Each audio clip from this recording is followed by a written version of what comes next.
All right, so I got those forks on. I suggest you get a buddy. The forks are pretty heavy.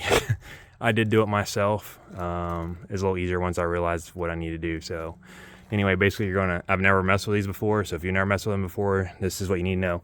There's a cam lock looking deal right here. That's like a flip switch that you pull up, and it has a cam that locks down in there. So if you have them up, you want to hang the top hook right there, that top hook on the top rack, and then let the bottom hook go through there, and then you have to slide the bottom hook across there, and then you just put your little cam lock in a down position and slide it till it locks into place. It's what it looks like with a pallet on it. Okay, those are the 48-inch teeth or forks, whatever you want to call them. All right. Again, I can't say it enough. Express Steel. This isn't any advertisement for them other than I just purchased these for $700.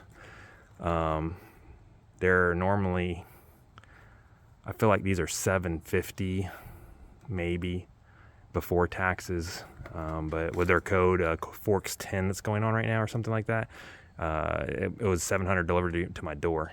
Okay, I don't think you can beat that price for the thickness and quality of this metal, made in the USA, in Indiana. Okay, I'm just in Ohio.